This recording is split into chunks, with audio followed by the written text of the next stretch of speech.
सोचो, एक ऐसा आदमी जिसने अपनी पूरी जिंदगी देश की सेवा में लगाई।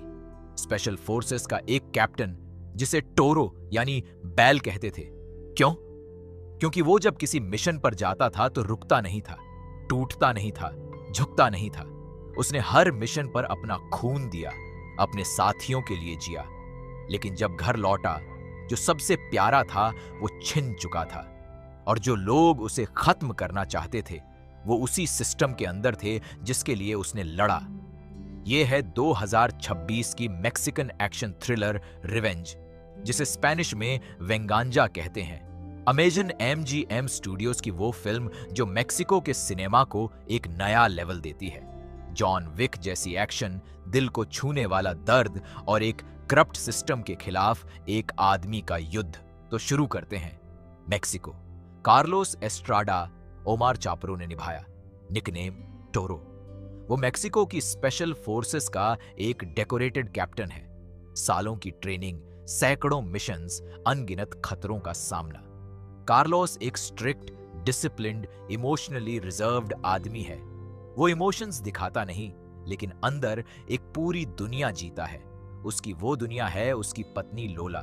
नटालिया सोलियान ने निभाया। लोला उसकी जान है, उसकी स्टेबिलिटी है, उसकी घर। जब कार्लोस किसी डेंजरस मिशन से थका हारा लौटता है, लोला उसे नॉर्मल जिंदगी की याद दिलाती है। उनका साथ जेन्युइन है, वार्म है। कार्लोस जो बाहर एक मशीन है, लोला के सामने एक इंसान है।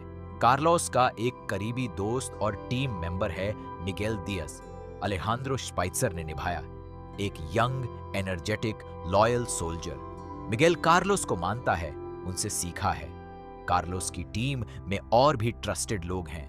लेफ्टिनेंट ऑरेलियो सालाजार, जिसे चुंको कहते हैं। ये टीम कार्लोस की असली फैमिली है। कार्लोस की कमांडिंग ऑफिसर हैं कर्नल गाब्रिएला रंगेल। पाओला नूनेज ने निभाया। गाब्रिएला एक इंटिमिडेटिंग, पावरफुल, शार्प महिला है। बाहर से वो देशभक्त दिखती है, प्रोफेशनल दिखती है, लेकिन अंदर से वो उस करप्ट नेटवर्क का हिस्सा है जो मेक्सिकन आर्मी और गवर्नमेंट में बहुत डीप तक फैला है। कार्लोस को एक मिशन से वापस आने के बाद पता चलता है उसकी वाइफ लोला की हत्या हो गई। लोला को ब्रूटली मर्डर किया गया। कार्लोस को यह देखकर लगा उसकी जिंदगी का सबसे सेफ हिस्सा, उसका घर, उसकी पत्नी, वो छिन गया। कार्लोस टूट जाता है। जो आदमी हर बैटलफील्ड पर स्टील की तरह खड़ा रहता था, वो अपनी पत्नी की लाश देखकर हिल गया। लेकिन कार्लोस टोरो है। वो ग्रीफ में डूबकर रहने वाला नहीं। उसे एक ही काम करना है, जिन लोगों ने लोला को मारा उन्हें ढूंढना और मारना। कार्लोस इन्वेस्टिगेशन शुरू करता है। आर्मी की ऑफिशियल चैनल्स से कोई मदद नहीं मिलती, जैसे केस को डेलिब्रेटली ब्लॉक किया जा रहा हो। कार्लोस को जल्द ही एहसास होता है यह कोई रैंडम क्राइम नहीं था। लोला की मर्डर एक टारगेटेड असैसिनेशन थी। किसी ने जानबूझकर उसे निशाना बनाया, और वो कोई आर्मी का इनसाइडर था। कार्लोस जब और डीपर इन्वेस्टिगेट करता है तो एक और धक्का लगता है। एक असैसिनेशन अटेम्प्ट उस पर होता है। कोई उसे भी खत्म करना चाहता है। वो बचता है, बेयरली, लेकिन अब कंफर्म हो जाता है एनिमी आउटसाइड नहीं है। एनिमी सिस्टम के अंदर है, अपने ही लोगों में। और जब कार्लोस उन लोगों तक ट्रेस करने की कोशिश करता है जिन्होंने यह हुक्म दिया, तो एक नाम सामने आता है जो उसे हिला देता है। कर्नल गैब्रिएला रंजल, उसकी खुद की कमांडिंग ऑफिसर, जो उसे ऑर्डर्स देती थी, जिसे वो रिस्पेक्ट करता था।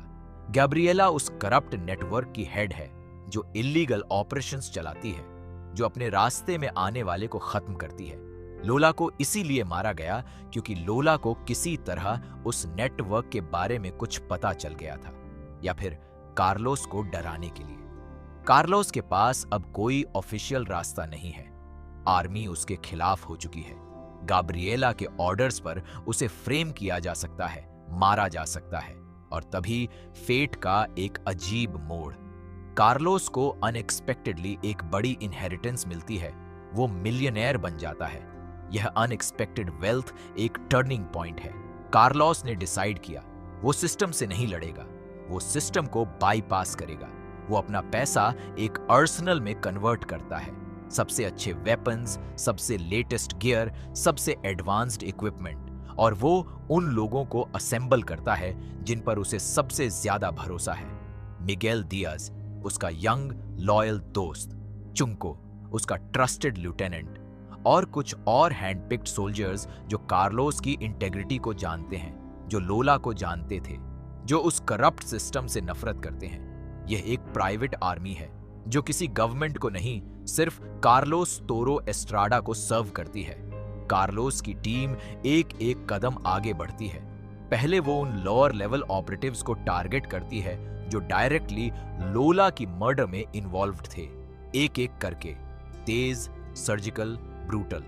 जो कार्लोस स्पेशल फोर्सेस में सीखा था, वो सब अब वो अपने ही दुश्मनों के लिए यूज कर रहा है। कार चेसेस हैं मेक्सिको सिटी की सड़कों पर, जहां कार्लोस और उसकी टीम एक टारगेट को चेस करती है। शूटआउट्स हैं जहां एक छोटे से वेयरहाउस में कार्लोस अकेले मल्टीपल एनिमीज को हैंडल करता है।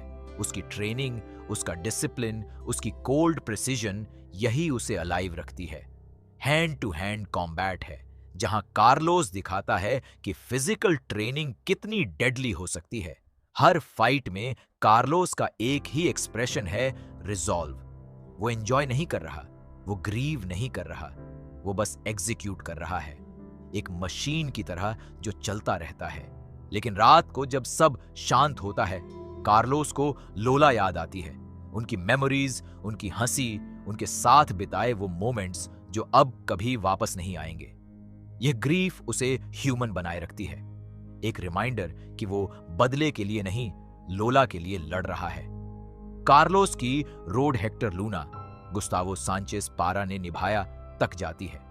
हेक्टर उस करप्ट चेन का एक बड़ा लिंक है, एक हाई रैंकिंग ऑफिशियल जो गैब्रिएला के नेटवर्क को प्रोटेक्ट करता है। कार्लोस और उसकी टीम का हेक्टर के साथ एक इंटेंस कॉन्फ्रंटेशन होता है। कार्लोस उस एनकाउंटर में सरवाइव करता है, लेकिन टीम को कैजुअल्टीज झेलनी पड़ती हैं। हर बैटल की एक कीमत होती है। मिगेल, जो कार्लोस का सबसे करीबी साथी है, वो इस जर्नी में सीरियसली डेंजर में पड़ता है। कार्लोस को अपने दोस्त को बचाने और मिशन कंटिन्यू करने के बीच चूज करना पड़ता है। चंको और बाकी टीम मेंबर्स अपनी जानें दांव पर लगाते हैं। कार्लोस को हर स्टेप पर रिमाइंड होता है, यह सिर्फ उसकी पर्सनल वॉर नहीं है, यह उन सब के लिए है जिन्होंने उस करप्ट सिस्टम के हाथों सफर किया, जो आर्मी और गवर्नमेंट को देश की सेवा के लिए दिया, उसे वो लोगों की जिंदगियां बर्बाद करने के लिए यूज कर रहे थे। फाइनल कॉन्फ्रंटेशन, कार्लोस और गब्रिएला रेंजल। गब्रिएला वो कर्नल जो एक टाइम पर कार्लोस की मेंटर थी, उसकी लीडर थी। वो इंटिमिडेटिंग है, कैलकुलेटेड है, एक विलन जो बॉन्ड गर्ल जैसी कोल्ड है लेकिन डेडली भी। गब्रिएला के पास रिसोर्सेज हैं, पावर है, और वो कार्लोस को पर्सनली जानती है, उसकी वीकनेसेस, उसकी टैक्टिक्स। ये सबसे मुश्किल फाइट है, लेकिन कार्लोस टोरो है, वो झुकता नहीं। फिल्म का क्लाइमैक्स तेज, ब्रूटल और सेटिस्फाइंग है। गब्रिएला के करप्ट एम्पायर का अंत होता है।